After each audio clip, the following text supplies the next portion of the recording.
Name ist Fanizadeh und ich darf Sie ganz herzlich als Referent im VIDC zu unserer heutigen Abendveranstaltung begrüßen.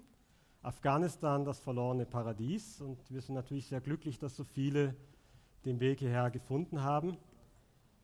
Besonders freuen wir uns, dass Khadija Abbasi und Malek Sitez zu uns nach Wien gekommen sind. Sie sind extra für die Konferenz, für die Abendveranstaltung heute nach Wien angereist. Herzlich willkommen, Herr Sitez, herzlich willkommen, Frau Abbasi.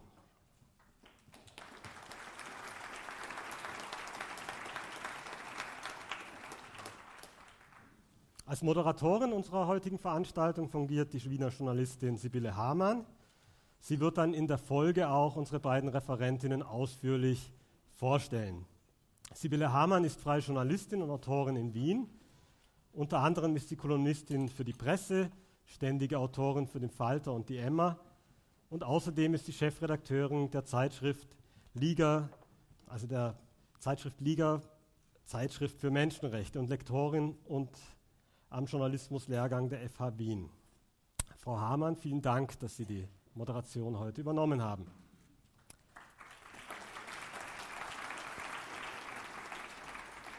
Die heutige Veranstaltung machen wir in Kooperation mit dem World Hazara Council. Hier gilt mein besonderer Dank an Shaukat Ali Walizadeh, der uns und mich sehr, sehr unterstützt hat bei der Organisation der heutigen Veranstaltung. Mein Dank gilt unseren Konsulenten am VIDC, Ali Ahmad, der ebenfalls an der Konzipierung der Veranstaltung mitgewirkt hat, und den afghanischen Vereinen AKIS, den Kulturverein der afghanischen Community hier in Wien, und dem Verein Neuer Start für afghanische Jugendliche, die uns ebenfalls sehr bei der Mobilisierung zur heutigen Veranstaltung vor allen Dingen geholfen haben.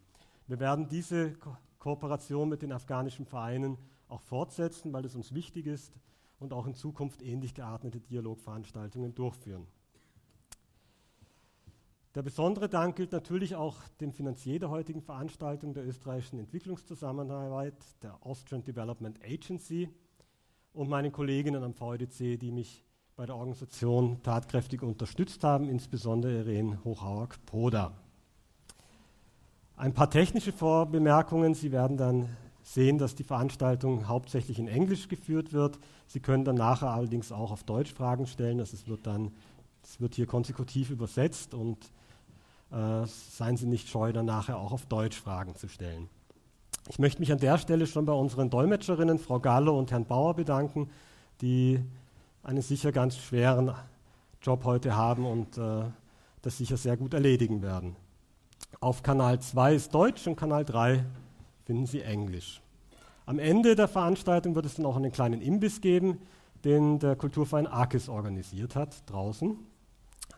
Außerdem möchte ich Sie noch darauf hinweisen, dass wir auf den Stühlen Feedbackbögen haben, die wir Sie bitten auszufüllen und nach der Veranstaltung draußen in der Box abzugeben. Unsere Veranstaltungen werden dokumentiert, und wenn Sie nicht schon auf unserer Mailingliste sind, dann würde ich Sie bitten, sich draußen auf unseren Listen einzutragen. Dann bekommen Sie die Dokumentation der Veranstaltung heute auch, der heutigen und auch andere Veranstaltungen, zugeschickt. Meine Damen und Herren, die heutige Veranstaltung findet im Rahmen unseres Schwerpunkts zu den Geschehnissen im Nahen und Mittleren Osten statt. Der Hintergrund für die heutige Veranstaltung ist klar, denke ich mir. 12 Monate nach dem Abzug westlicher Kampftruppen aus Afghanistan und der Verlagerung des militärischen Einsatzes auf Ausbildung und Beratung der afghanischen Sicherheitskräfte bilden die Afghaninnen die zweitgrößte Gruppe von Flüchtlingen weltweit. Laut UNHCR waren das schon 2014 2,6 Millionen Afghaninnen und Afghanen als Flüchtlinge in den diversen Ländern unterwegs, vor allem in Pakistan und in Iran. Und in Österreich haben 2015 mit Stand 2015 22.165 Afghaninnen und Afghanen einen Asylantrag gestellt. Zum Vergleich, es waren bis November 23.510 Syrerinnen und Syrer, die vielleicht mehr im Fokus der Öffentlichkeit sind. Und wir fragen, warum ist es eigentlich dazu gekommen? Was sind die Fluchtursachen? Was sind die Gründe, dass die Menschen jetzt nach der Unabhängigkeit das Land mehr verlassen denn je? Das werden wir heute diskutieren. Wir werden einen besonderen Augenmerk auf die Situation von Minderheiten in Afghanistan, in der afghanischen Gesellschaft richten. Deshalb auch unsere Kooperation mit dem World Hazara Council, für die jetzt ganz kurzfristig der Herr Sharan eine Willkommensrede machen wird, weil Frau Azimi, die eigentlich vorgesehen war, kurzfristig leider es nicht geschafft hat, nach Wien zu kommen. Ich bitte es jetzt, Mr. Sharan, please, for your introductory words.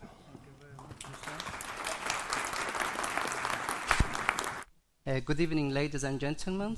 My name is Tahir Sharan, and I'm the co-founder and the president of the World Hazara Council. Unfortunately, Dr. Aziza Azimi, the secretary of the World Hazara Council, who was meant to be speaking today, couldn't make it. That's why I'm here. On the behalf of the World Hazara Council, I would like to welcome you all, especially those who have traveled from other European countries to participate at this conference.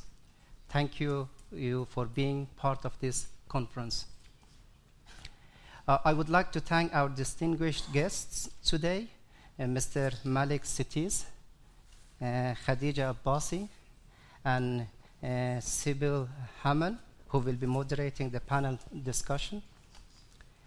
The World Hazara Council is very grateful to the Vienna Institute for International Dialogue and Cooperation for their hard work and support in making this conference and tomorrow's workshop possible.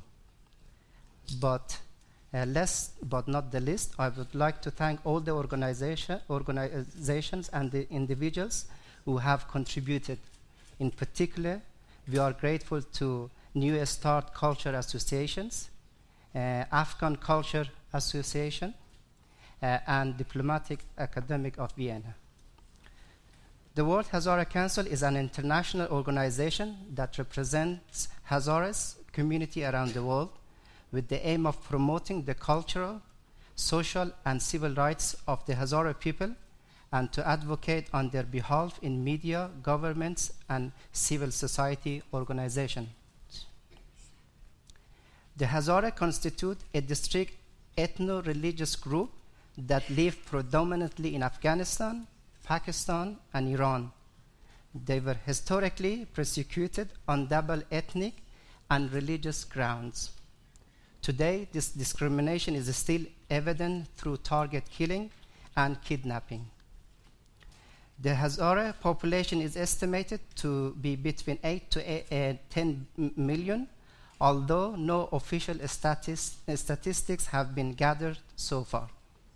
There are approximately 100,000 Hazara living in Europe with European citizenship or long-term resident permit, while nearly 50,000 Hazara have sought asylum in Europe since January 2015. The World Hazara Council is the umbrella body that inspires to represent the diverse Hazara communities and organizations around the world and facilitate greater cooperation between them and other Afghan organizations. The World Hazara Council was formally inaugurated in early 2013, following 2 years of consultation with an extensive network of Hazara activists and civil society organizations across the globe. One of our main focuses at the World Hazara Council is to help Afghan asylums and to provide assistance, orientation, and consultancy to make their integration process easier in their resident countries with the cooperation of relevant organizations and agencies. The World Hazara Council believes that it is empirical to discuss the large influx of Afghan refugees coming to Europe.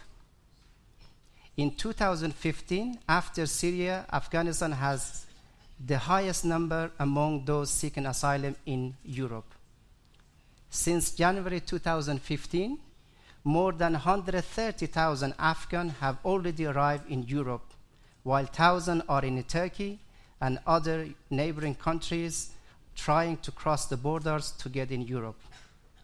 The ongoing violence in Afghanistan, target killing, and kidnapping of various ethnic groups are the biggest push factors for Afghans to risk their lives to reach Europe and elsewhere. However, it is important to acknowledge that a high number of Afghan asylum seekers in Europe are from the Hazara community.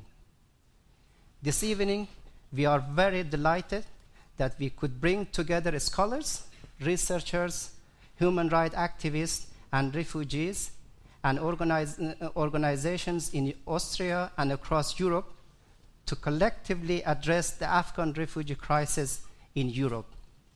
Once again, thank you all for taking part in this event.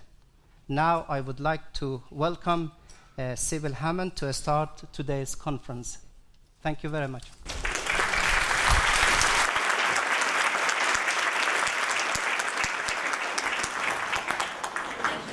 Fanizadeh, thank you, Tahir Sharan. I feel very honored to sit here with our distinguished guests tonight, and I can't wait to hear what you have to say. The first one who will speak is Malek Sitez, who I'm happy to introduce for you. Sitez has been a human rights expert in theory and a human rights defender in practice for most of his life, for many years. He's been a government advisor for human rights issues in countries as diverse as Cambodia, Tajikistan, Kyrgyzstan, Malawi, Ukraine, Yemen, Libya. There might be some more. And he also played a very prominent role in establishing human rights in his home country of Afghanistan. In 2003, he founded the first human rights radio called The Voice, and he also established the Civil Society and Human Rights Network, which has offices all over the country. He also founded a human rights journal in Afghanistan and is an author of several books about both human rights and also Afghan refugees. And he will now talk to us about the refugees of Afghanistan to Europe and the reasons why they come. Mr. Sitez, please.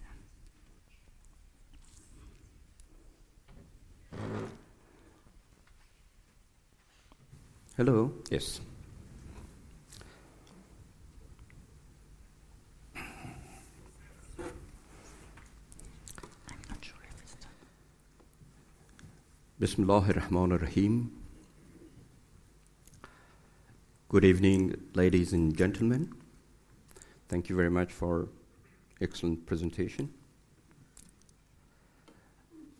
First of all, I'd like to thank you, the organizer of such an important evening.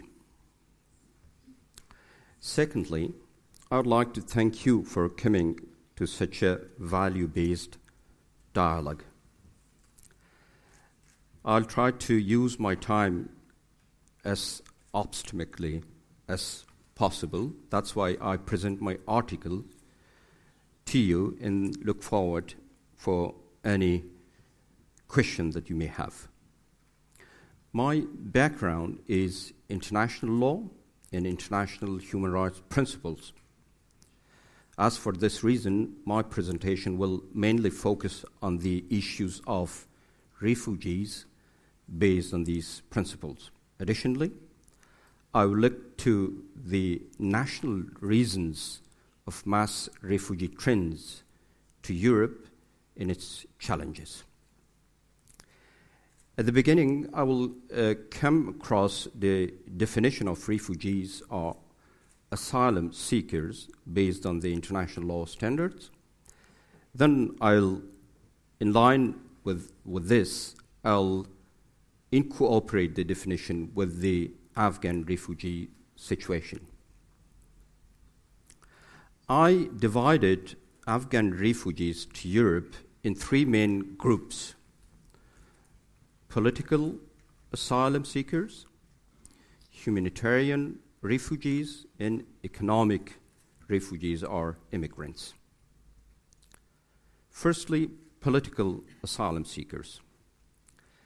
A political asylum seeker is referred to a person who is in conflict and disagreement politically as well ideologically with its own state.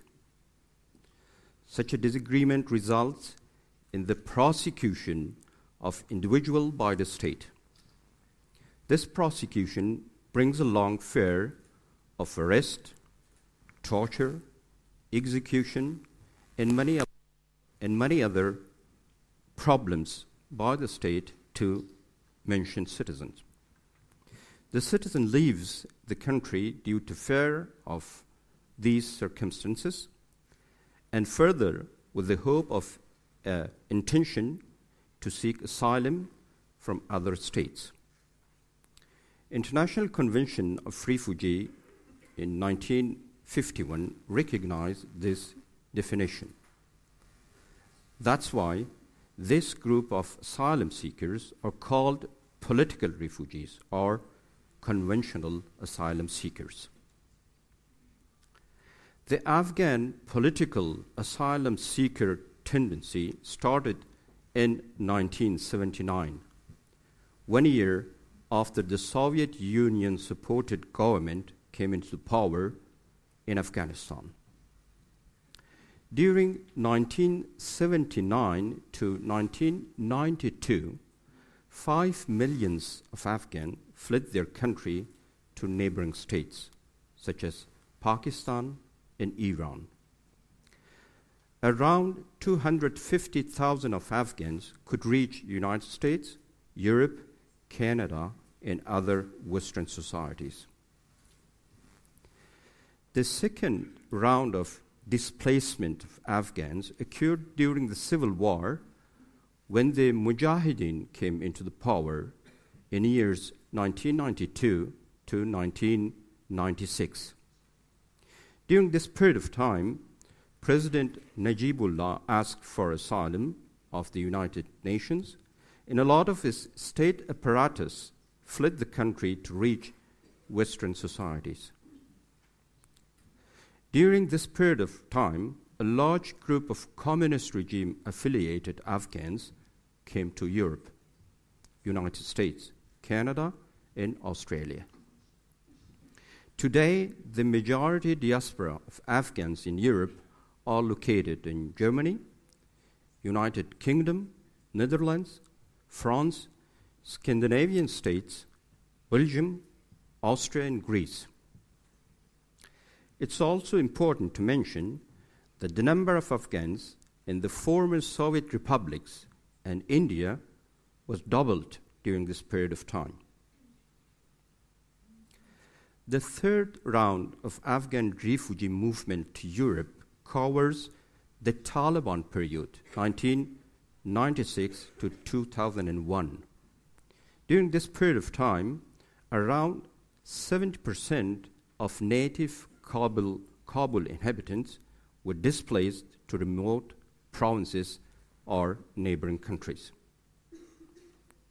In the big cities like Kabul, Herat, Mazar-e Sharif, Jalalabad, Bamiyan, Kandahar, and Helmand, people desperately sold their houses and properties to reach a safe destination, including Western society as European Union. The fourth round of Afghan refugee movements to Europe happened recently during President Hamid Karzai's presidency. It covers 2001, end of 2001, up to 2014. During 2001 to 2004, 1.5 million of Afghan refugees returned to Afghanistan from neighboring countries. However, after 2006, the Taliban mobilized themselves and the war spread out the provinces. During 2006 to 2010, the South provinces became the first target of the terrorist organization such as Taliban. Many people from South provinces, villages, fled the country to Pakistan. During 2011 to 2013, the Taliban spread their activities to some eastern provinces like Nangarhar, Kunar, and Nuristan. They are provinces who are bordering our neighbor country, Pakistan. Meanwhile, western provinces like Farah and Zabul became more unstable. Recently, the Taliban, with the support of international terrorist organizations, became more active in the north provinces of Afghanistan. The active role of ISIS, Daesh, in the war of Afghanistan is significant when considering the new movement of refugees in Afghanistan. ISIS' barbaric operation, including the killing of men, women, and children in the eastern and some northern provinces of Afghanistan, are the main reasons why Afghans escape their own country, especially by recent time. Simply phrased, it's a survival strategy. The second group of refugees are called humanitarian. This group of people leave their country based on social and cultural problems, in some cases due to natural catastrophes. Domestic wars and ethnic conflicts are the most typical issues of this group of refugees in Afghanistan. What are the main reasons of humanitarian refugees' expansion to Europe? I give some reasons for that. The first reason is the lack of political stability, lack of national strategy and national interest in Afghanistan. The national unity government, in fact, is not based on the national interest. Sorry for my critics, especially the embassy. But my impression is that the national unity government is very much focused on the division of power, the dissemination of power amongst two main political fractions, rather than promotion of the national interest in Afghanistan. The government of national interest is based on the political agreement rather than the constitution of Afghanistan.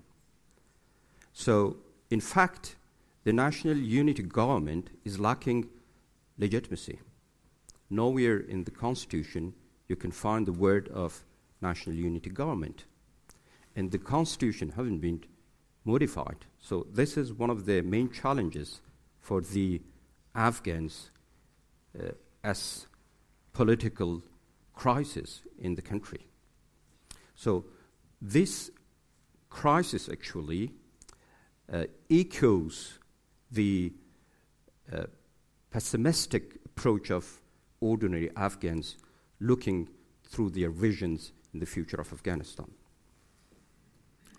The second challenge is lack of functional civil society who can advocate for the benefit of the national interest of all Afghans. The majority of civil society institutions are project-based or donor-driven organizations.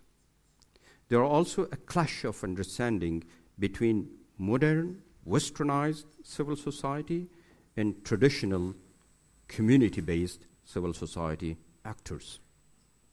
The government relationship with civil society is not based on constructive dialogue.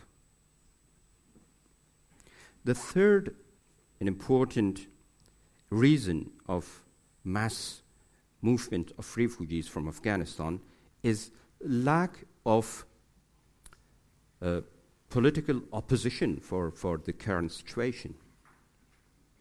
The political parties are based on the ethnic interest instead of national interest. The Pashtuns, Tajiks, Hazaras, Uzbeks parties mainly represent their own ethnic groups' interests rather than their national interest. Unfortunately, the Afghan political sector is divided by the ethnic political groups. So that's why we do not have a constructive alternative for the current situation. So we are lacking a constructive opposition. Another issue is the lack of constructive dialogue in on the national interest issues. Ethnic-dominated leaders also affiliate the Afghan media. Propaganda is a key word in this case, as some Afghan media shed light on their own interest, thus against each other ethnic group policies. In fact, they promote hatred against each other. People do not listen and do not believe the state media that is very affected of state propaganda. So there is a freedom of speech, there is a phenomenon of freedom of media, which is the biggest achievements of the past decade, but the constructive dialogue on the nation-building process is lacking because the media, the Afghan media, is badly affiliated by these leaders of ethnic political groups. And some of these media are supported by the neighboring countries, which, of course, propaganda their policies in Afghanistan. Another issue is lack of security. Security is a precondition of any kind of development. But unfortunately, the security situation is too fragile. Helmand, Nangarhar, Faryab, Logar, Paktia, Farah, Zabul, Uruzgan, and Kunduz are the most friable provinces of Afghanistan. The main highways between Kabul, Herat, Kandahar, Mazar-e Sharif, and Kunduz, which is the infrastructure of the state, are unsafe. The Taliban, the Islamic Party, and ISIS disturb and violate passengers by kidnapping, looting, and killing. Another issue, which is also a very important issue for Afghans who leave the country, is the lack of justice. The justice sector of Afghanistan badly suffered from corruption. According to the international transparency, Afghans pay around $2 billion of US dollars a bribe to the state apparatus annually. Afghans do not believe on state justice sector. Lack of independent and professional justice system damages the rule of law in Afghanistan. Imagine if the rule of law is not in the place, how you can be optimistic for the future. Another issue, the warlord. I will call it warlordism. The warlords still play an important role in political, economic, and social sectors in Afghanistan. The warlordism is institutionalized. They have their representatives in the parliament, the justice sector, the army, the police, and the intelligence service. They are militarized and rich in terms of money and resources. Another very important issue, which is I have to discuss with you, this is the issue of extremism, Islamic extremism. Extremism is one of the main obstacles and challenge for any changes in reforms in Afghanistan. There are around 2,000 madrasas, we call it Islamic schools, in the bordering Durand line between Afghanistan and Pakistan. The madrasas promote extremism and fundamentalism amongst children. They accept children from age 5 to 18. They pay for their everything, For example, if a family have 5, 6 children, which is typically Afghans, up to 10 children, they introduce them to madrasa in order to educate them Islam. But in madrasas, they educate them political Islam, extremism. They get education and become members of political Islamic extremist parties. The government of Afghanistan do not have a proper alternative to offer these children. The extremists misinterpret Islamic values against women. The Taliban in Ghor, Kunduz, Uruzgan, and Farah provinces recently stoned 7 women to death based on these madrasas' interpretation. The third group of refugees are economic refugees. This group of refugees leave their country due to poverty. According to the international research organizations, Afghanistan is one of the poorest countries in the world. The Afghan state is entirely dependent on the international support.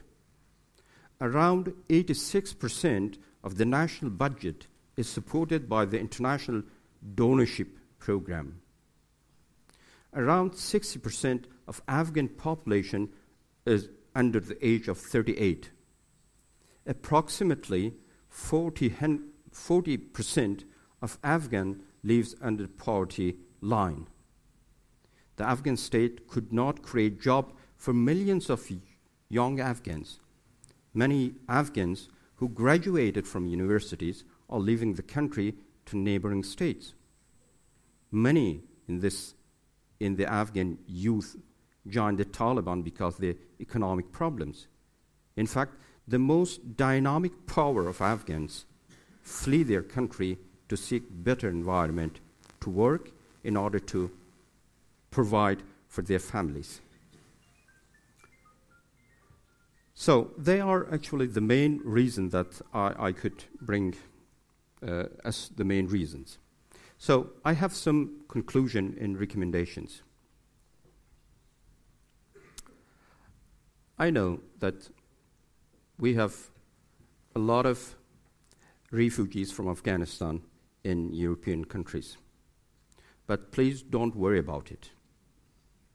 I believe they are dynamic young Afghans. They could be easily integrated in the society. They are well educated, but we have a lot of families, elders, who are also members of these, refugee groups. For me, this is not an issue which we can tackle it as a root of the problem. We need to tackle with the root of the problems. And what are the root of the problems? Until we do not tackle the roots of the problems, the refugee flow will never stop to Europe. For me, the first and important issue is how to tackle extremism and terrorism. If the United States strategy on ISIS is not modified, if some countries, including Western wing countries, support ISIS, the flow of refugee will continue to Europe. You cannot bomb and don't take any responsibility. I'm not talking to European Union, but my address is the United States. The United States received only 10,000 of refugees during the past crisis. But if you bomb, you need to tackle the issue. You need to address the issue, and you have to have a proper strategy of the consequences of the war you organize. The second issue is the issue of extremism, Islamic extremism. If you do not tackle the issue of modernization and moderation of Islamic values as a value for any kind of changes in the society, you cannot stop war in Afghanistan. the main reason behind war in Afghanistan is political Islam, unfortunately. Afghans are moderate Muslims, but Islamic extremism promoting political and ideological Islam. The third issue that I will recommend, the capacity building of Afghan in building sustainable economic structure in Afghanistan. I understand, as you say from my presentation, this is a very difficult situation. Corruption is one of the big challenges of sending support to the Afghan society. But we need to find a way to tackle this issue. Give more chances for the young generation. Support the alternative. Provide condition for a proper and constructive opposition. And lastly, I will encourage the European Union and Austrian politicians to encourage the European Union to be more involved in peacemaking negotiations in Afghanistan. Right now, China, United States, and Pakistan, together with Afghanistan, are organizing peace negotiations, so-called the roadmap of Afghanistan. But we are lacking the important and constructive role of European Union in such a dialogue. I think European Union has created for itself a huge respect among Afghan society because this is an impartial organization. And the European Union also supporting Afghanistan in the field of economic, social, and cultural security hugely. So that's why this could be a suggestion to bring as a recommendation for this important dialogue. Thank you very much.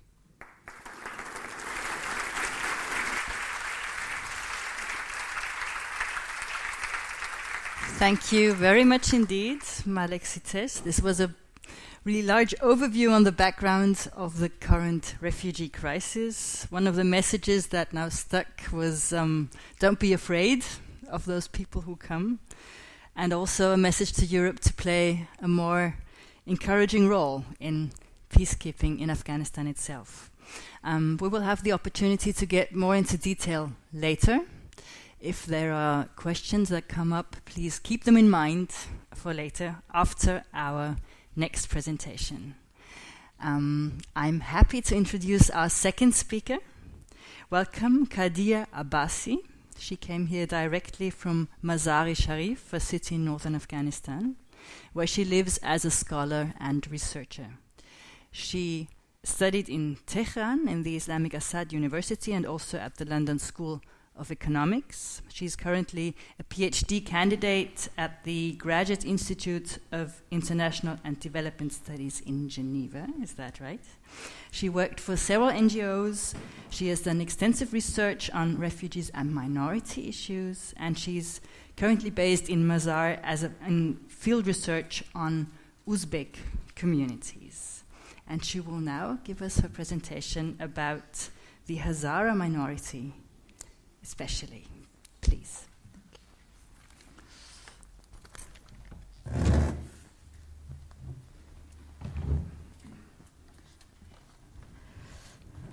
Hello. It works, I think. I would also like to thank Institute for having me, and also you for coming and showing interest in Afghanistan's affair. I first start with general information on human rights in Afghanistan. Afghanistan has suffered from chronic instability and conflict in its modern history, from the Cold War to Civil War, between the Mujahideen to the Taliban. It has been 14 years since the removal of the Taliban and 11 years since Afghanistan has had a democratically elected government.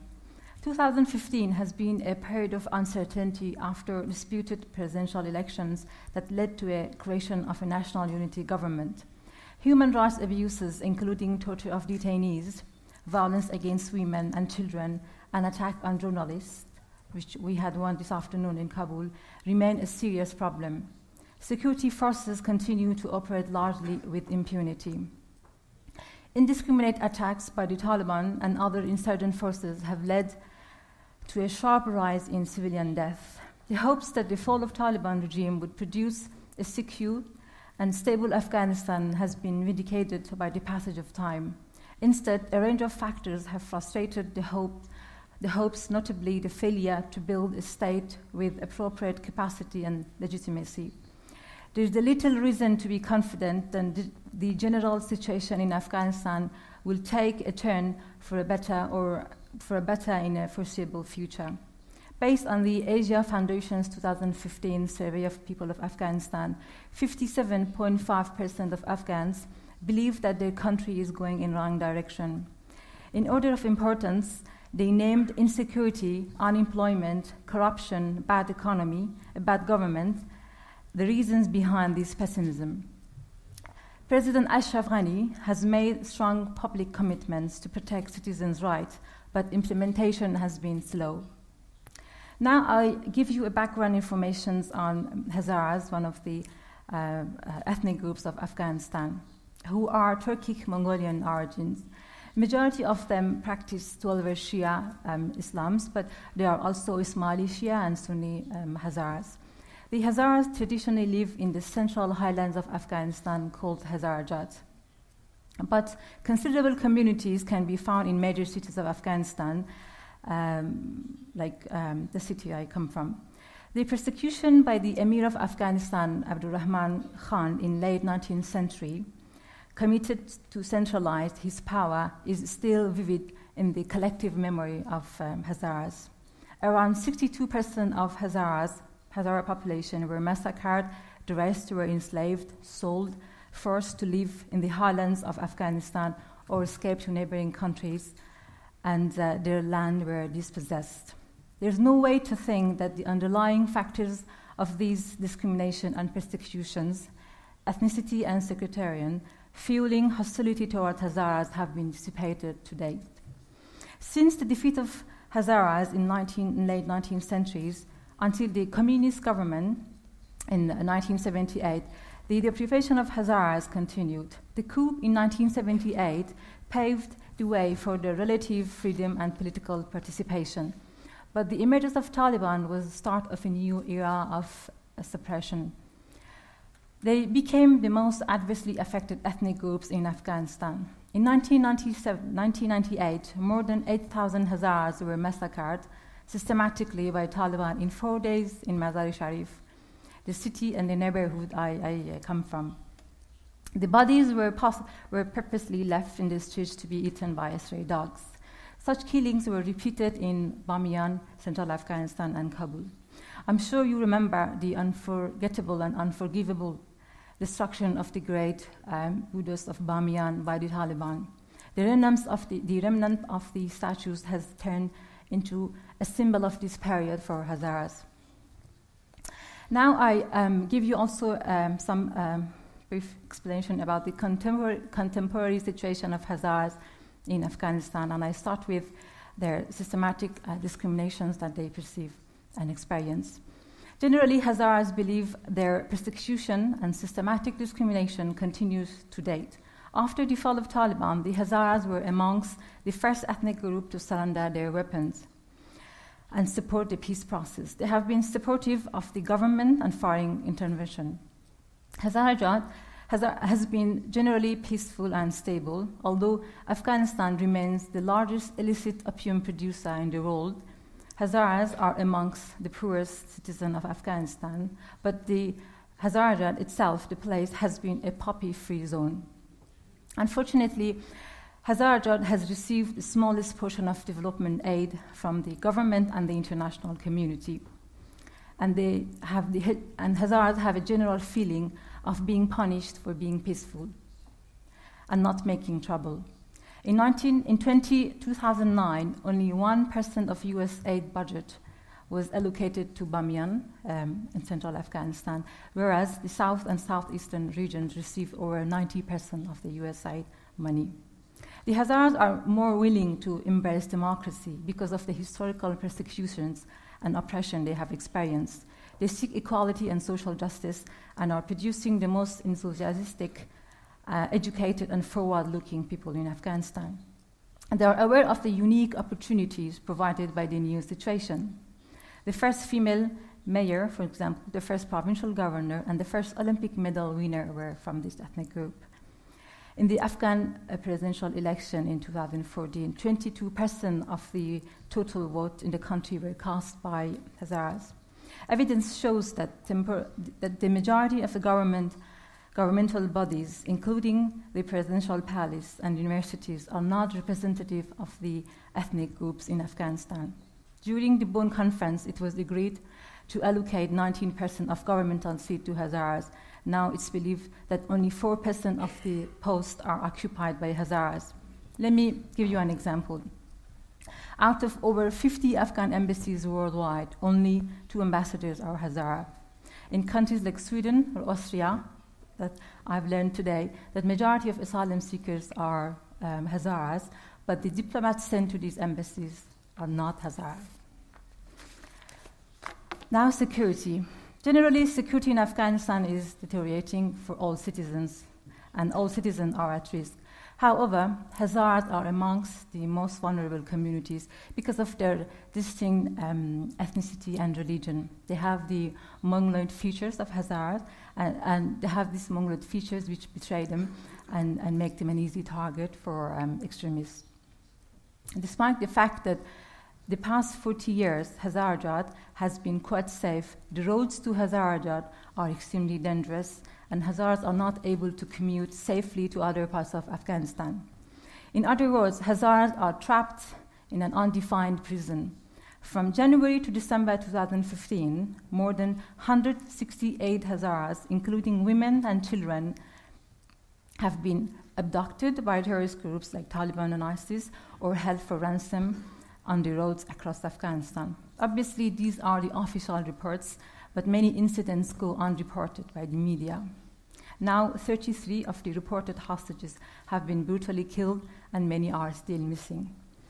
Some of you might have heard about the recent brutal beheadings of 7 Hazaras that have been singled out and target killed by Taliban. The killing sparked an unprecedented march of thousands of Afghans in Kabul and many major cities and worldwide. The movement was called Tabassum Revolution, or Smile Revolution, featuring a 9-year-old girl named Shukriya who was amongst the dead. Another issue is also regarding Hazaras and nomad Kuchi disputes. During the notorious persecution of Hazaras in the late 19th century, Abdurrahman Khan, the king of Afghanistan, gifted lands of Hazaras to the nomad Kuchis who were Pashtun ethnic origin. In exchange, the emir asked the nomad Kuchis to assist him in defeating Hazaras. The dispute over land sparked and continues to date, and almost every summer conflicts break out between the sedentary Hazaras and nomad Kuchis. From 2008 to 2008, more than 41 people were killed in these attacks, and dozens were injured, and nearly 10,000 families were forced to leave their looted villages. The conflict is now instrumentalized by Taliban, trying to exploit the opportunity to incite inter-ethnic tensions. The Shia religion of Hazaras make them an easy target for the overwhelmingly Pashtun Taliban, who are seeking to rebuild support from Sunni Pashtun groups such as the Kuchis.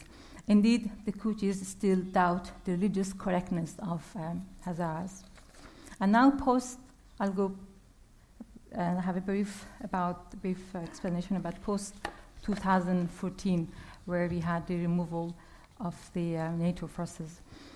The emergence of ISIS in Afghanistan, continued insurgency by Taliban, the gradual withdrawal of international forces, and lack of effective policies from current unity government of Afghanistan have made the security situation in the country very fragile. Vulnerable groups like perceived ethnic and religious minorities and women are more at risk. I use the term perceived because that's a very contested area on who is minority and who is majority, so I don't enter into that discussion. As Mr. Sitez mentioned, there's not official, Mr. Sharon, there's not official census on how many percentage one ethnic group constitutes. Hazaras have suffered immensely during Taliban and are going to be the immediate target if the country falls into a chaos. They have publicly supported international forces intervention and promoted progressive values, and because of this support, they have repeatedly been threatened. With regard to the peace talks with Taliban, a meeting was held a few days ago in Kabul with representatives of Pakistan, Afghanistan, China, and the United States. The meeting's purpose was to develop a roadmap for negotiation, but with the terms of such reconciliation is still unclear. There is risk that one outcome of the current political process could be a sphere of influence agreement that would transfer local territory to the Taliban in some provinces. The situation for provinces with Hazara population could easily be dreadful, and certainly a fear of being persecuted would not be ill-founded. And now I'll speak about Hazaras in Pakistan. There are two groups of Hazaras in Pakistan. One group came during the persecutions of Amir Abdurrahman Khan to Quetta, and now they are citizens of Pakistan. The other groups of Hazaras came to Pakistan during the recent conflicts and unrest in Afghanistan. In the past 10 years, Shia Pakistanis have been killed by Sunni extremists. Hazaras are particularly in danger, again, because of their Mongoloid facial features betray them and make them an easy target. Now more than 30% of Quetta's Hazara population have left the city. Over the course of past 15 years, more than 1,500 Hazaras have been killed and over 3,500 wounded in a series of 1,881 attacks across Pakistan.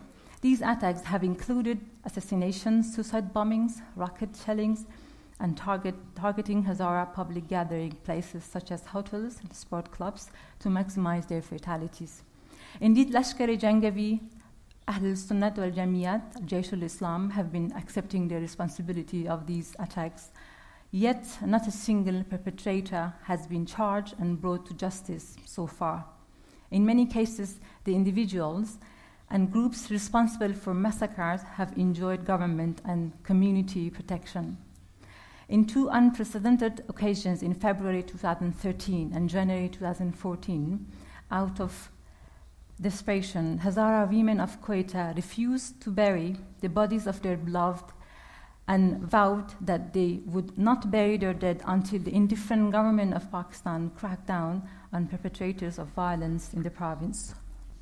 There are also Hazaras in Iran, the same as Pakistan. A group first came during the persecution of Amir Abdurrahman Khan, and then the second came during the recent unrest.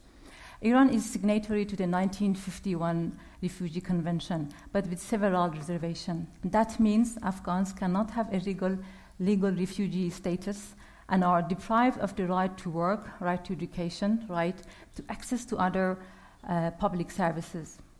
Criminalization of Afghan refugees, supported by the Iranian media, has given a low social status to Afghans.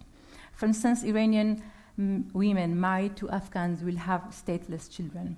In short, Afghan refugees in Iran are deemed to remain in low-paid and low-skilled legal jobs in their second and third generations. And every year, thousands of Afghans are forced to return to Afghanistan, where there is no prospect for them. For instance, around 200,000 Afghans were deported into Afghanistan in 2012 and 2013, and many of the deportees complain of torture and other abuses by their employers or the Iranian police. Over the past 3 years, the Iranian government has been blackmailing Afghan refugees by offering their men fighter jobs to the proxy war in Syria in exchange for residency visa, education for their children, money, security for their families, thus avoiding them deportation. There are reports of recruiting minors as soldiers as well. And this makes Hazaras even more of a target for Sunni extremists in Pakistan, Iran, and Afghanistan. As the situation in Afghanistan is deteriorating, Afghan refugees in Iran have no option but to go to Europe. Therefore, Iran is also becoming one of the major sending countries of Afghan refugees to Europe. Europe should therefore expect to receive Afghan refugees who have never seen Afghanistan, and because they were born in Iran. In answer to the question on how could European policymakers cooperate with Afghan institutions, my suggestion is to engage more with Afghans in diaspora, as they have the knowledge of both sending and host countries, and they can play a key role in making the right dialogue and understanding upon which effective initiatives can be carried out. These communities can be a platform to disseminate information about the host countries to those Afghans wishing to migrate. And the last part is how to prevent, this is the question that I was asked to answer, is how to prevent refugees from risking their lives by regularly crossing borders. Well, it would be ideal to welcome refugees on a humanitarian basis, but it seems it does not work for some countries. In my opinion, Western countries should be relaxed and open their borders to economic migrants from the crisis-stricken countries, as Mr. Sitez also mentioned. The majority of the refugees are skilled, and if an efficient system is in place, these refugees could be easily absorbed by the labor market. My suggestion is, first, to redefine our image of asylum seekers. They have not risked their life to come and abuse the social welfare and taxpayers' money. They are potential labor force for a thriving economy. I think we should not restrict ourselves to the binary of refugee economic migrants. It is difficult to draw a border. Refugees risk their life because they cannot have a normal and peaceful life in their country. Therefore, once they are protected, they can be a potential labor force. I understand that refugee issues are not a popular topic and have become a key factor in elections and attracting votes in European politics. I think politicians need to be brave and honest and acknowledge publicly how economic migrants are crucial for one's economy and one's country. That will have a positive impact on the general mood and public opinion of Europeans who are frightened. Refugees are economically dynamic. Perhaps the fact that they have risked their life by crossing those borders means they are the most dynamic and enterprising ones. My second suggestion is to be bold and open visa processing centers in the crisis-stricken countries, adopting a more economic approach in issuing visas. Refugees are happy to sell everything they have to sell their lives and pay smugglers, let's say $20,000. You can take $10,000 as visa application fees and let the refugee start his or her own life with the remaining $10,000 in here. Canada and Australia perform economically much better than continental Europe, and it's undoubtedly thanks to the more generous but also better targeted economic migration policies. We've seen how adherence to human rights law has prevented countries to accept more refugees. Benefits that asylum seekers supposedly receive are not well perceived by voters and therefore discourage politicians from being bold in their approach. I believe that by having a pragmatic approach towards human rights, we can afford having more refugees with us. This means also revising refugee law and adopting a more open approach. The West cannot disengage from trying to bring peace in countries like Afghanistan, Yemen, Iraq, and Syria. As attacks show, security is a global problem, and bringing peace to those countries would indeed reduce the flows of refugees. And my last suggestion is to promote job creation by supporting small and medium enterprises and industries, generating employment through targeted programs. Those programs are more likely to succeed in more peaceful regions, for instance, Hazara, where level of stability are still satisfactory enough to initiate the programs. Thank you very much.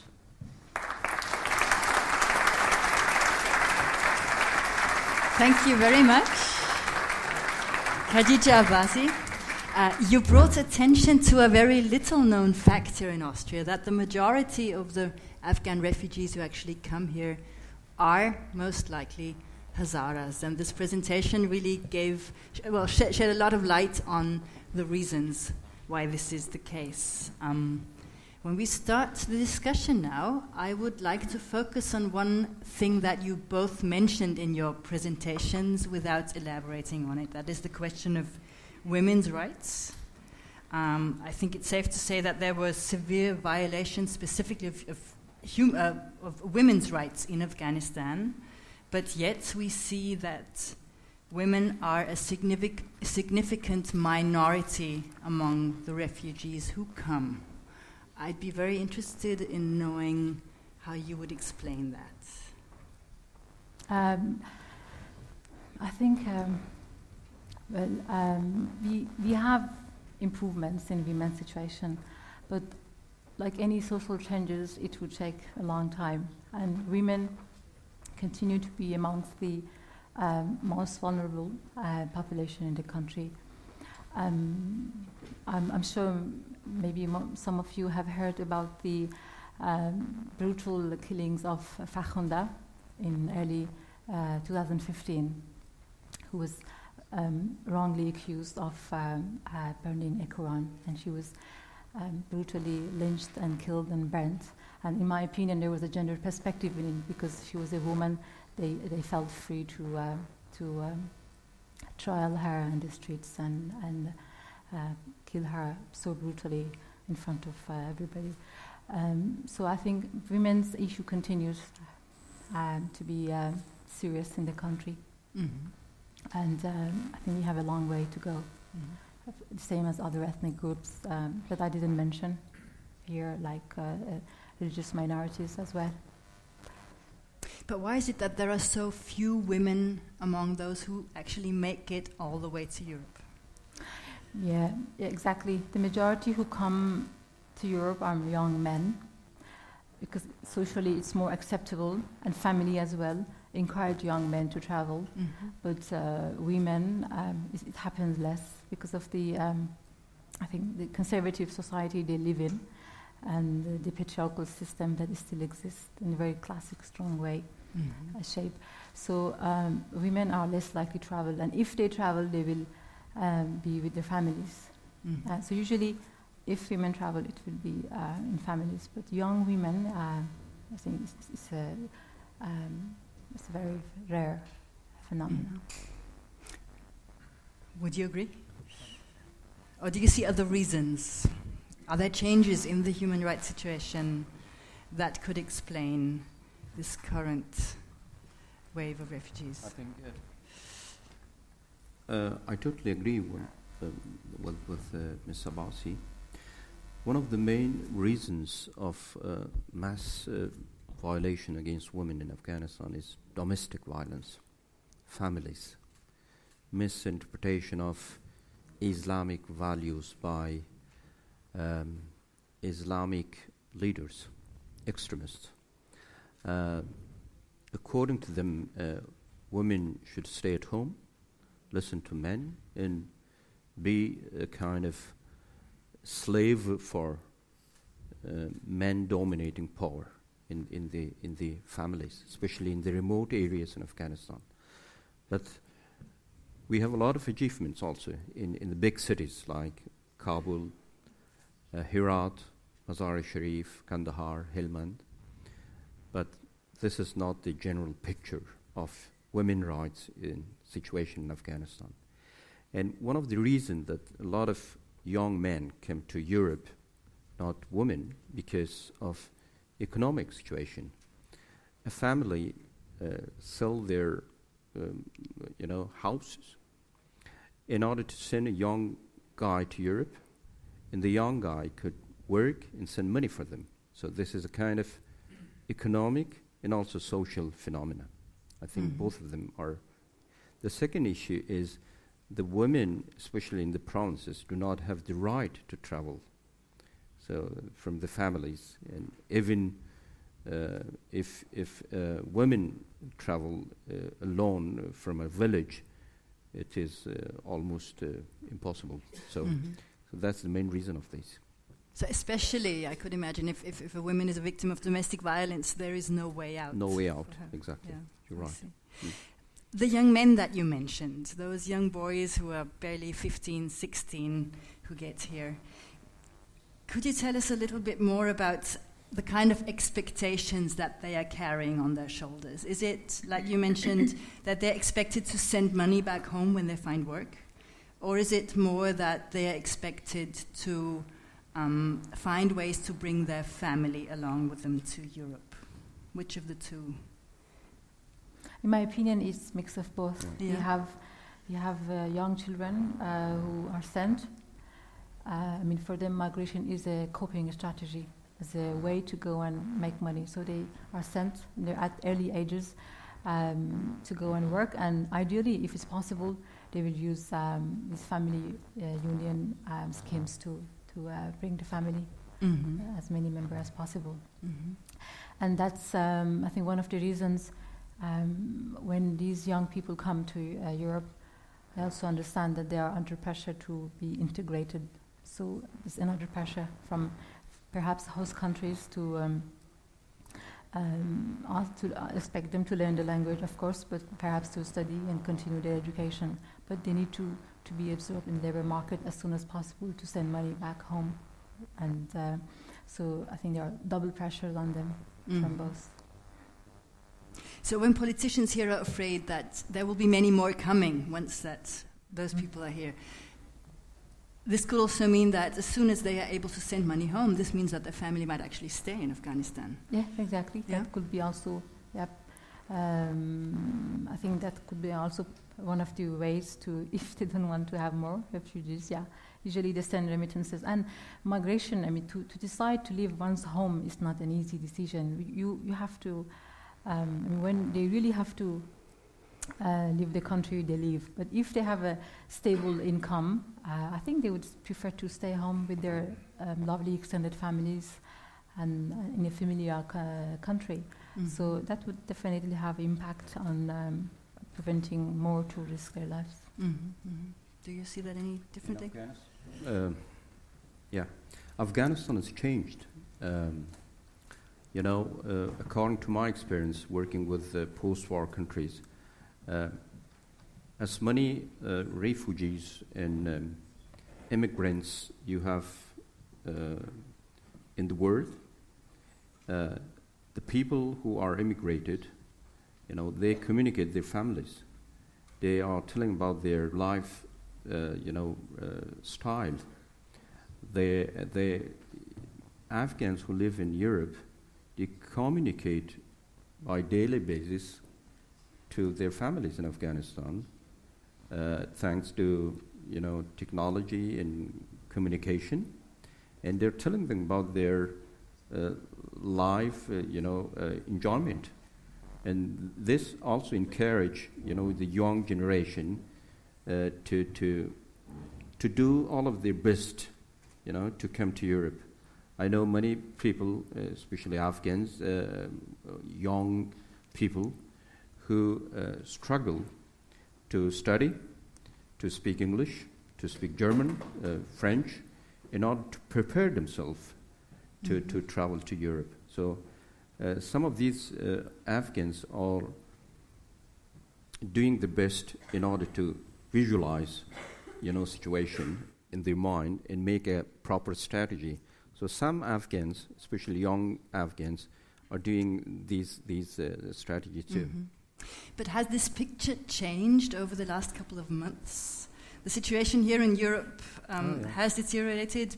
People don't feel so welcoming anymore about the refugees that come. Have people in Afghanistan received this message yet? Do they know that it's maybe not as easy as they might have thought in the beginning, that even Afghan refugees might be sent back, as the German government has announced recently? As I mentioned during my presentation, when you don't have security, you never know about your future. You live in a society where the state is corrupted. You don't trust the justice system. You don't have work. Then you will definitely work for having circumstances like even worse situation here in Europe will be fine for them. So many of Afghan families accept even the huge risk of traveling throughout this, dangerous way to reach Europe, and this is the reality. They are many of them, they know the situation, and many of them being informed by the international media. Some countries, for example, Australia, Germany, they are also making some media spot through Afghan media to inform them about the danger of their future. But anyway, they take the risk because of these, very, very unstable political situation. So you're saying they don't have false ideas about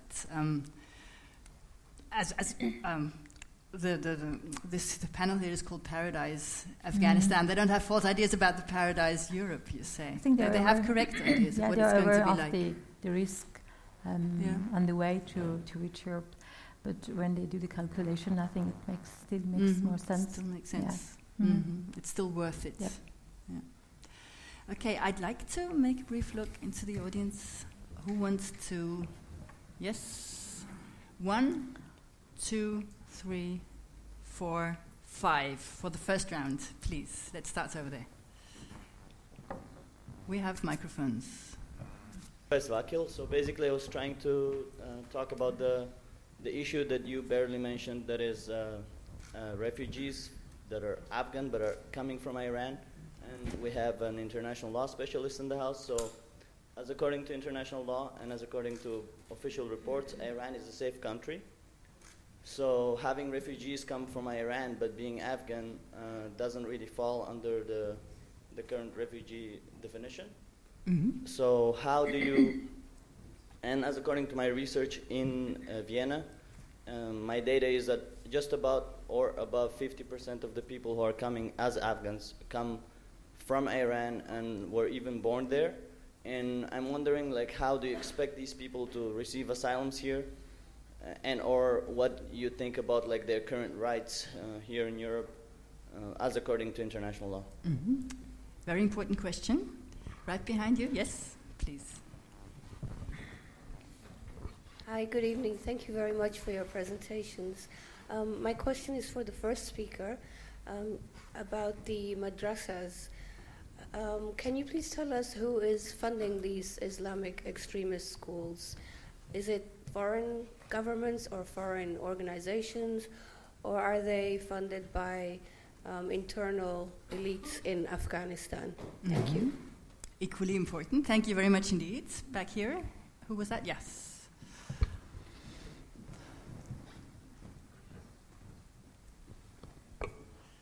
Thank you. My question is to both speakers. You talked about young men being sent to Europe in order to send money or because of different reasons, but you have not talked about middle class or even upper class young people who are, and I would be interested in your opinion on that, leaving the country, although they have very good jobs, overpriced jobs. They drive big cars, earn a lot of money, but they are leaving even Kabul because the situation is getting unbearable, even for the most optimistic ones who maybe some years ago they still stayed when others were already leaving. They stayed, they had good jobs and good money. Would you agree on that, or could you spend some words on this group? Thank you. Thank you very much indeed. And there were two more here. Yes, here. My question is from Mr. Sitez. You have named some provinces from Afghanistan that the Taliban terrorist groups have much influence and they are active in these provinces. So if you begin from 2001, that the international community, especially the United States, have occupied Afghanistan in order to fight terrorism and in order to fight Taliban. And after 9 and 10 years, Mr. Obama and his administration have called and have announced that the Taliban are not anymore the enemy of the United States, and they will not fight them. So, don't you see any double standard from the United States and Afghanistan? And my suggestion to Ms. Hamann, you have told these two Afghans that they should give the message to the Afghans in Afghanistan that in order to that the European countries they don't have any other capacity to welcome refugees.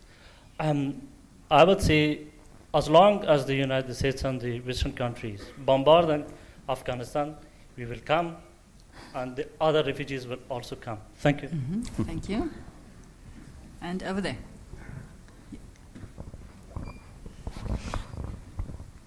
Thanks. I have two questions which treat the Taliban.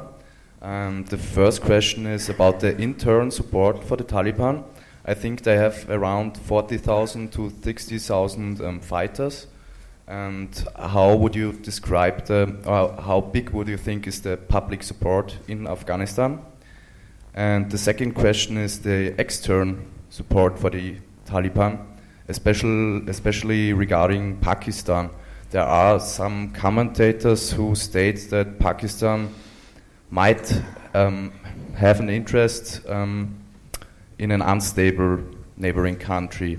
In fact, they have good connections to the Taliban, but they also have their own problems with their own Pakistani chapter of the Taliban. So maybe also would you say that the Pakistani influence on the Taliban has increased or decreased in the last few years? Thanks.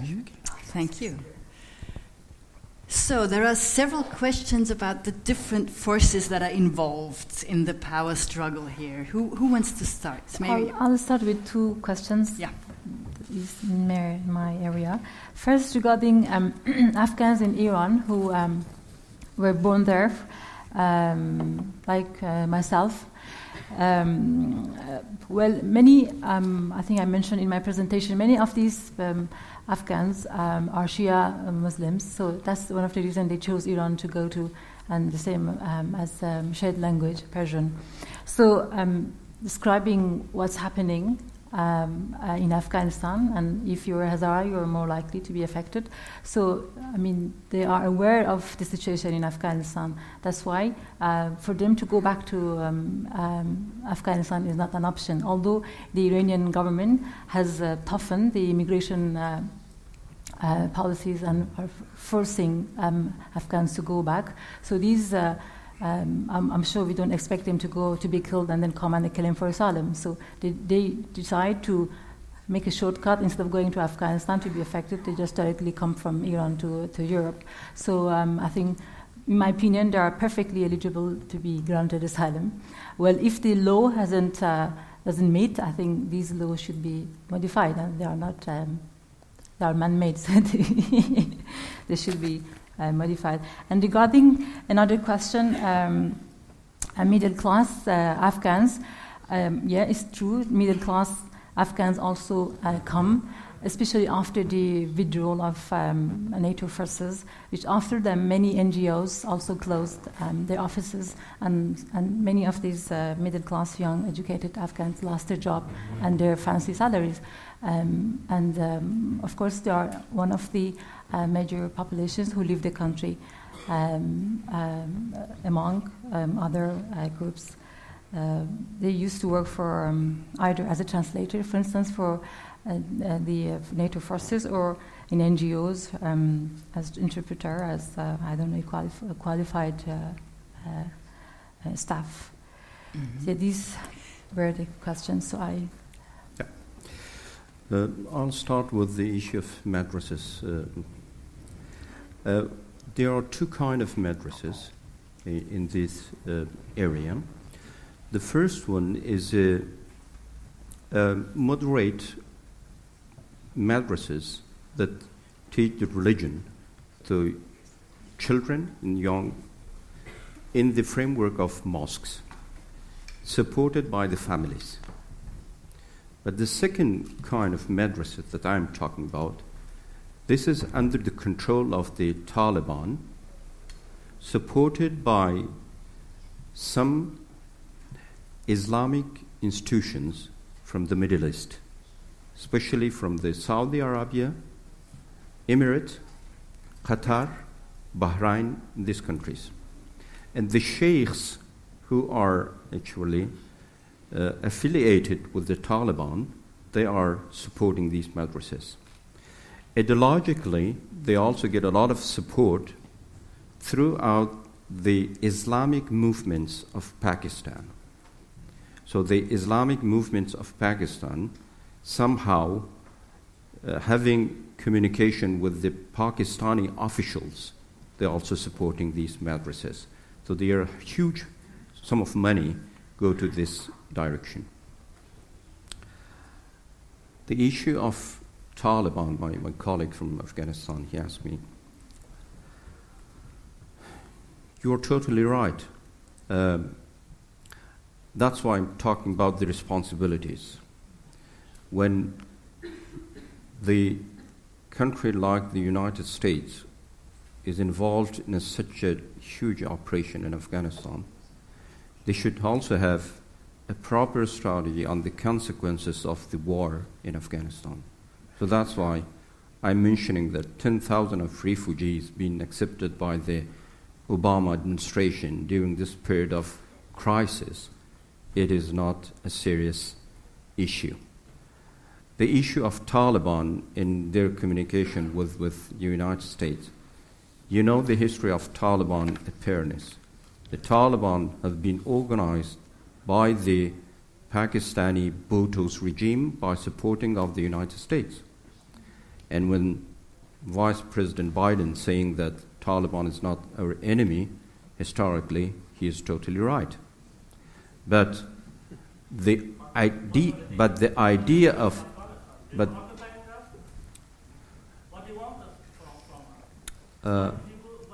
I think your question is being answered at the moment.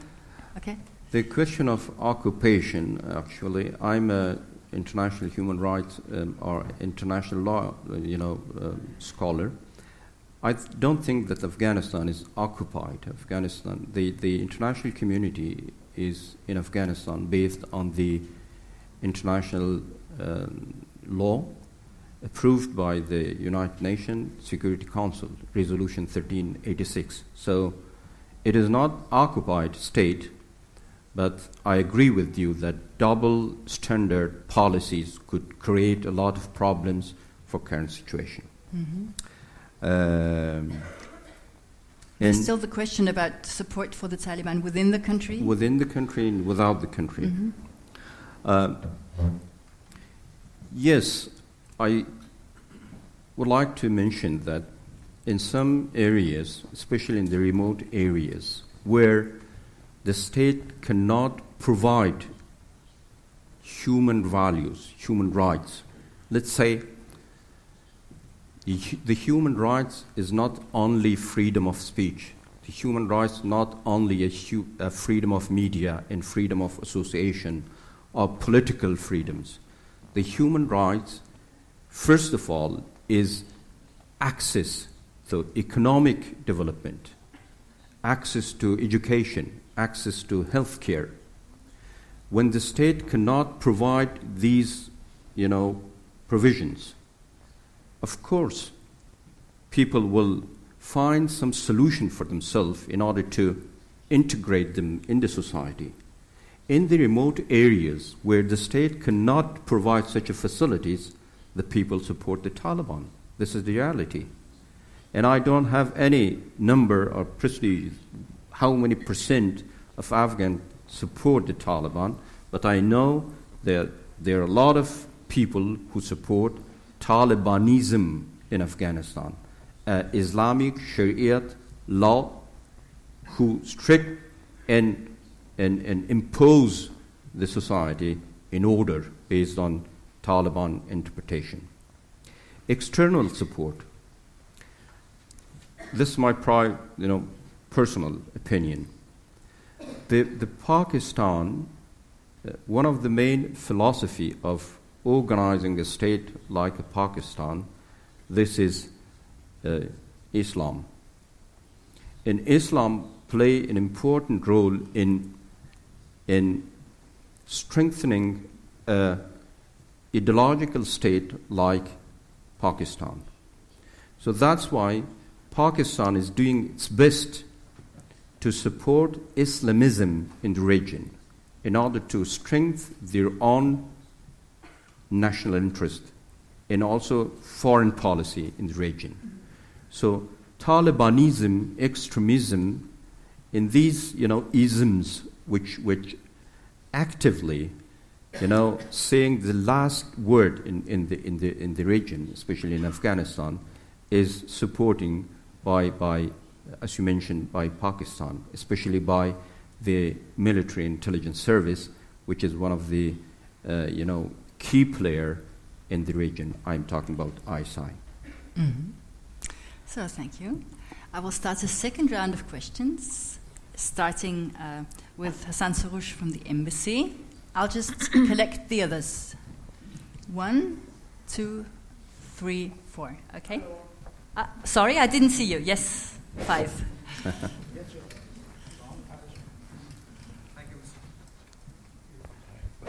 Thank you, Ms. Hamann, for this opportunity.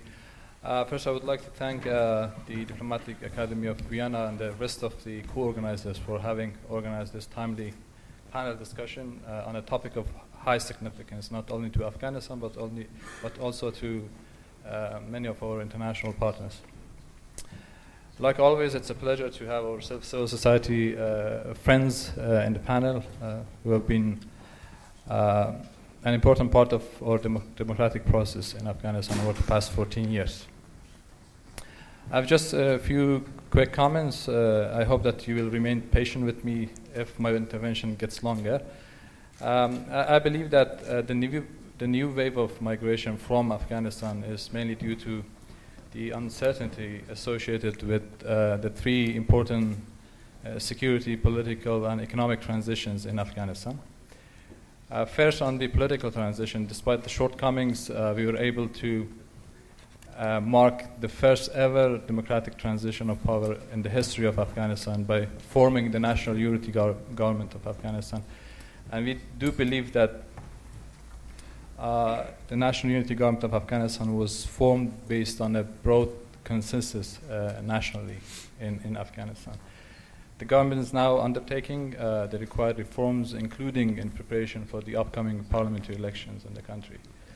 Second, on the security transition, we're able also to complete the security transitions despite many challenges. Now our security forces are capable enough to provide security across the country. Of course, there are still needs when it comes to some specific capabilities, including the air capability for our security forces in Afghanistan. And third, on the economic transition, we just began the decade of transformation, moving towards a self-reliant economy. And this is the most challenging process in Afghanistan. And in this context, I would like to say that this is also the most important aspect of addressing migration in long term. We believe that migration is a multidimensional phenomenon and therefore requires a holistic approach, a multidimensional and holistic approach.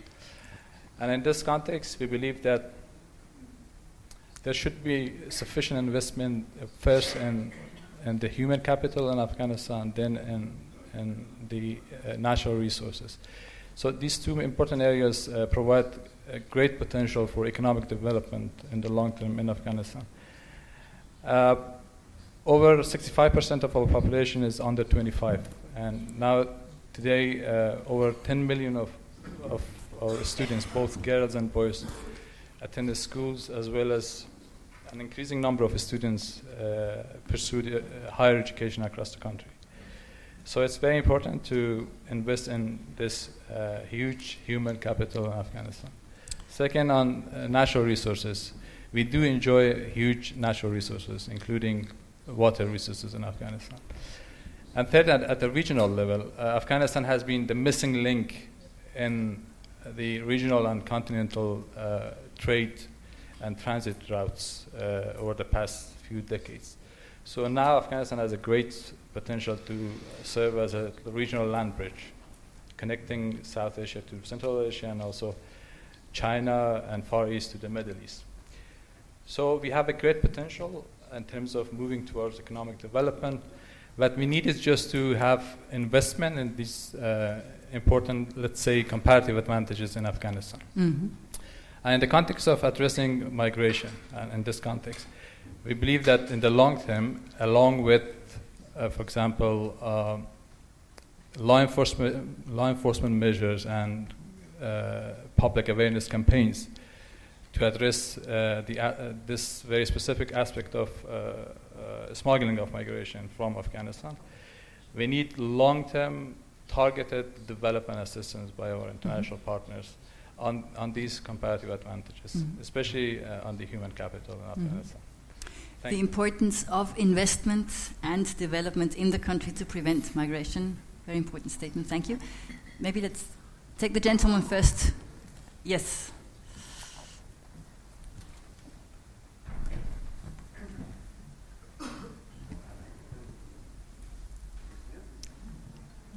Give it 2 seconds, just. Kann ich die Frage auf Deutsch stellen? Ja, natürlich. Meine Frage richtet sich an den ersten Vortrag. Und zwar wurde da erwähnt, dass viele der, also ist auch gesagt, wir brauchen keine Angst haben, viele der Flüchtlinge werden sich sehr gut und sehr gerne integrieren und werden außerdem sehr gut gebildet. Jetzt ist es aber so, dass gerade in allen Statistiken immer Menschen, also Flüchtlinge aus Afghanistan, als die am schlechtest gebildetsten aufscheinen. Genau, eine Studie aus Deutschland hat, glaube ich, in den letzten Tagen erschienen, gesagt, dass sogar 20% der Flüchtlinge nicht alphabetisiert sind. Inwiefern passt das zusammen? Und zum Thema Integrieren, gleichzeitig haben Sie in Ihrem eigenen Vortrag erwähnt, dass sehr viele Kinder dort auf islamische Schulen geschickt werden, wo sie sehr stark indoktriniert werden. Ist es da nicht möglich, dass diese Indoktrinierung nicht mitgeschickt wird? Yes, I will briefly translate this for you. One question is about the education level of the refugees who come. You said they're educated people. This gentleman points out that according to recent studies in Germany and also in Austria, this is not the case, and even 20% or a quarter of the refugees coming here are not even literate. And the other question concerns the indoctrination in the madrasas that you mentioned. The question is whether those people are not bringing this indoctrination, this religious fanatism with them when they come from this kind of background. There were 3 other questions here in the back, yes? I think, yeah, the gentleman, and then... My name is Frederick. I'm a professional in peace and conflict studies. I just want to ask, because my background is from Nigeria, because we are from developing country, but this issue is also a developing issue. And I want to ask, what is the role of the civil society in Afghanistan, indigenous civil society?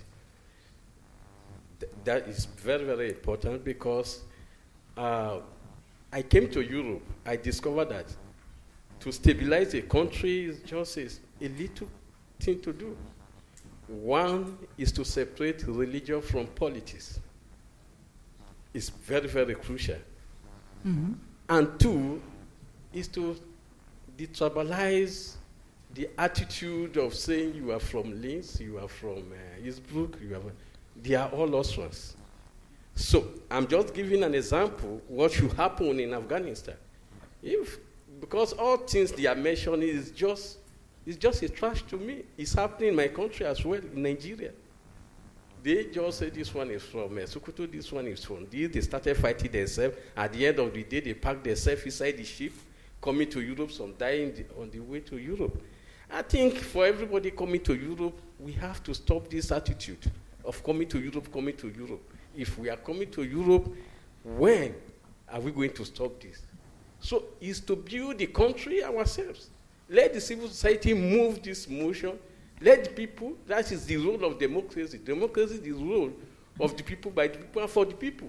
Let them develop the country by themselves. I have read several books in Europe, how several wars have been fought here to develop here. So Afghans have to play the role.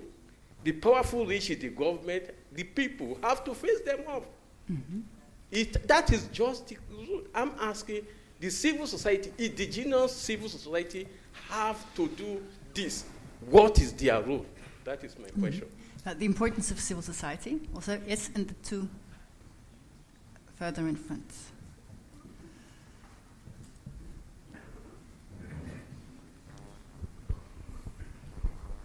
Ja. Just wait.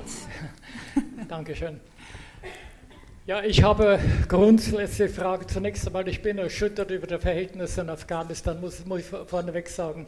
Dass es so arg ist, habe ich eigentlich in meinen Träumen mir nicht vorstellen können.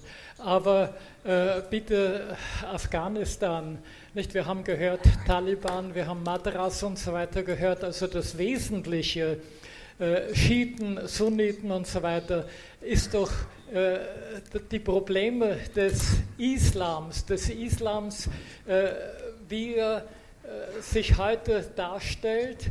Und da muss man doch irgendwie darüber nachdenken. Der Islam wurde begründet durch die Offenbarung, die 622 bis 632 und so weiter gewesen ist. Und damals war der Islam natürlich in einem kriegerischen, in einem kämpferischen Zustand. Die Offenbarung hat sich dementsprechend dargelegt, wurde niedergelegt in diesem Sinne. Ebenso auch die Überlieferung des Sunna, heute was man als Scharia bezeichnet. Bitte? Verzeihung, Ja, ich komme jetzt zur Frage. Bitte. Und in diesem Sinne kommt mir vor, aber bitte, Sie sind nicht die Präsidentin, die ist da vorne, ja? Ich hätte es auch gleich gesagt. Ja, dann danke ich vielmals, aber die Frage ist konzentriert. Der Islam, wie er vor 1500 Jahren begründet wurde, kann nicht heute mehr so angewendet werden, wie er damals war. Die ganzen Verhältnisse auf der Welt haben sich geändert. Und was wir heute, irgendwie Taliban heißt ja Religionsstudent und Madras Religionsschule und dergleichen. Wir müssen doch irgendwie schauen, dass wir den Islam in ein Stadium bringen, der den heutigen Erfordernissen entspricht. Und ich rufe auf die 4 islamischen Religionsschulen, dass sie sich mit diesen Problemen eingehend befassen und dass sie die Teile des Islams, die heute nicht mehr anwendbar sind, zum Beispiel die Frauenrechte und so weiter, So the question is about the modernization of Islam, which this gentleman und zwar, dass die Rechtsschulen diese Teile des Islams für obsolet erklären. Thank you. Yeah, we've understood. One more back here, and then I will give the word back to the panel. Bismillahirrahmanirrahim. My name is Muhammad Karim Akbar. And instead of a question, I want to answer some small part of this talking. We know that since more than 1,000 years, the madrasa was inside Afghanistan and the border of Afghanistan and in all Islamic country also. And all people educated from this madrasa, they learning not as now the people learning from those madrasa. But all of you are educated and Western people. It's clear for you, and it is as a sun shining, that during the Russia time in Afghanistan, they are started Cold World War, and it was between United States and or Western and Russia. Therefore, in education system of those madrasa, United States mixed some idea anti-Islam idea mixed to the education of this madrasa to this Islam Afghanistan people is Islamic country people. They should stand against Russia because Russia was a Muslim country. Therefore, they make it this madrasa as a machine. This machine producing Talib and as you see now. But now this is responsibility of the United States to bring peace in Afghanistan because they did this against Russia. Now Russia finished, And this machine every day producing. Yes. And they fire it in Afghanistan, and this fire, as you see, this much people coming now in Western. Before 40 years, they were not coming here.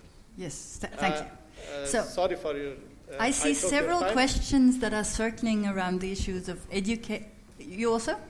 Did I not see you before? Okay, so this is the very last question then. Briefly. Yeah, it's about the madrasas again, because I do think it's a very important issue. And what this gentleman was saying, he's very representative of a lot of people I meet and talk to here in Europe. And I think there's a huge misunderstanding about the importance that these madrasas play. And you just mentioned that in Afghanistan they are supported by or financed also by Saudi Arabia, the Emirates, Qatar and Bahrain, correct? Well, I think we all know, well, some of us know that in Saudi Arabia anyway, these madrasas are teaching Wahhabism, and this has nothing to do with Islam. People need to understand that this is just some sort of perverted ideology that is made up, completely made up, by the House of Saud, which are a few elitist idiots, and they teach these people in the remote areas, and they tell them this is Islam. And people in Europe do not understand this. This is not Islam. This is a fabrication of a few morons in Saudi Arabia. That is quite obvious that most debates here in Europe concern Islam at the moment, so maybe we will focus on this in our final... Because this point keeps being raised and raised, and people keep talking across each other, so we here in Europe need to understand this. My question was, one of you, I can't remember now which one it was, who said that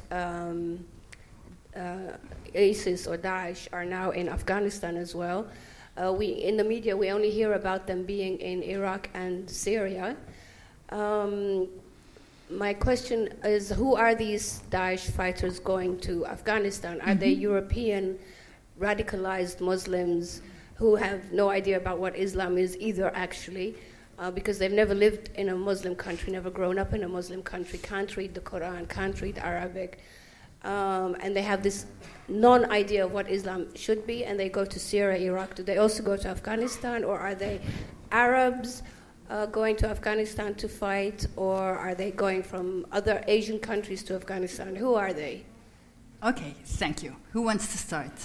Let's talk about religious fundamentalism, and let's talk about education. Maybe you can put these pieces together. Regarding Islam, I come from a Muslim family. I'm here without veil, if you think only all Muslim women have veil. I have a French husband who is here. We haven't killed anybody yet, so as far as I remember. So in answer to that, I would say which Islam you're talking about, because Islam in itself is a very heterogeneous religion. We have many branches in it. So if you're referring to Wahhabism, that's completely another story. But if you're referring to mainstream, in my opinion, we have a up-to-date modern interpretation. So it's a question of interpretation. When you see the media is giving you a particular interpretation of Islam or what you want to see, well, that's not the only interpretation of Islam. So I understand the frustration, but it's not as simple as that. And regarding the education of the asylum seekers, yes, I don't deny that there are illiterate asylum seekers, but as I mentioned, regarding the middle-class Afghans who come because they used to work for these NGOs, they are the educated ones, including the ones who come from countries like Iran and Pakistan. They could also be among the educated, with those exceptional ones who had documents. But with regard to the illiterate or low-skilled asylum seekers, I think potentially they could be entrepreneurs if there's really a willing to welcome them. And regarding the civil society, yes, there's civil society in Afghanistan. It's new, of course, but they need support to be really independent.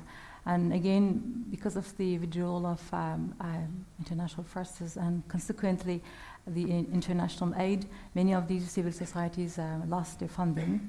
But again, as I mentioned in my speech, we had this phenomenal march regarding the beheadings of Hazaras, which was, in my opinion, first time in history of Afghanistan where hundreds of Afghans go to the streets and complain and fight for their rights. So that's the good sign that people are learning to be confident and go to the streets and fight for their rights. These are all I can say. Yes. Concerning the Islam,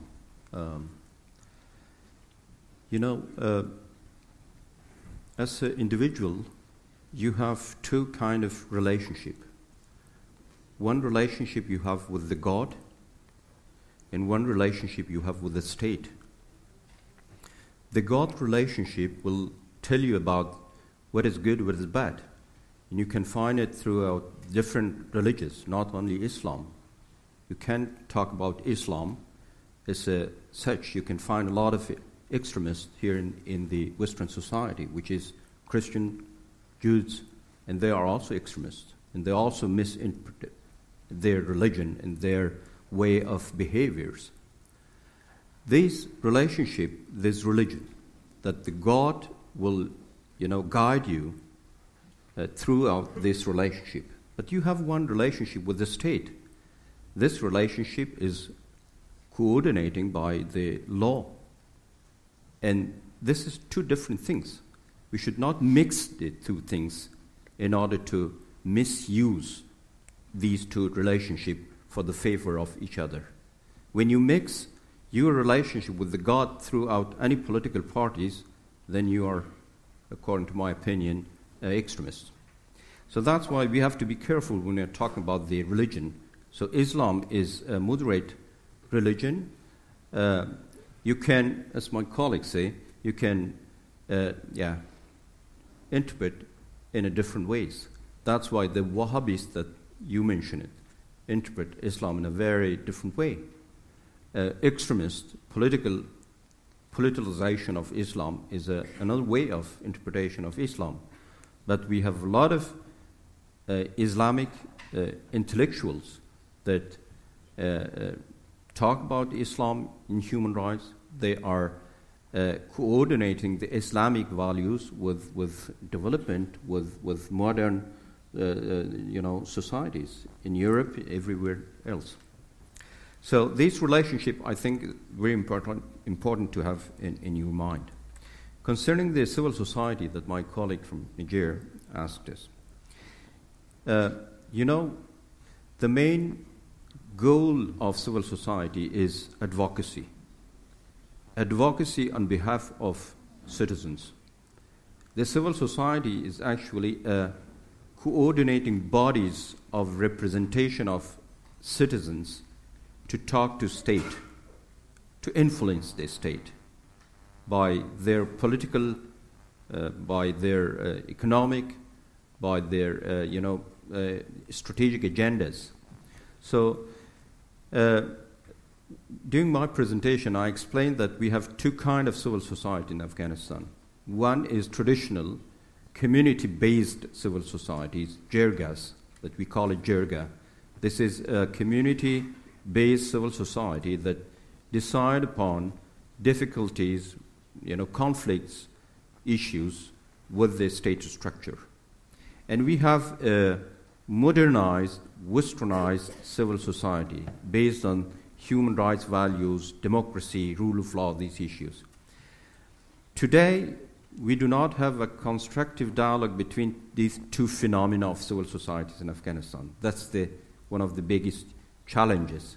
That's why the civil society is not much representative in Afghanistan.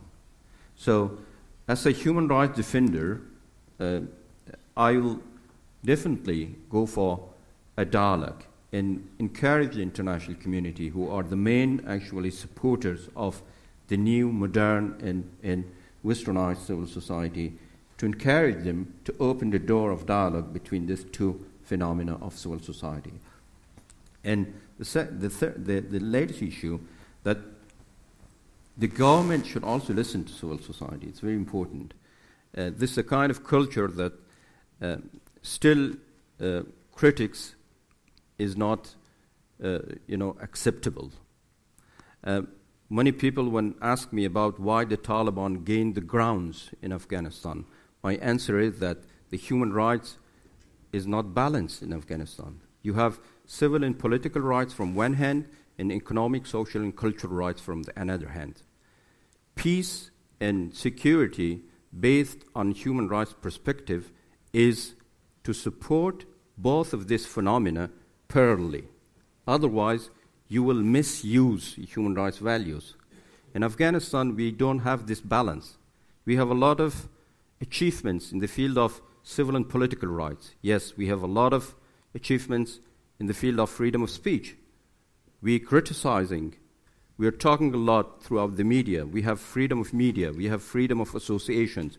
We have more than 100 political parties, around 300 of associations, around 300 of different private media, printing and also TV and radios.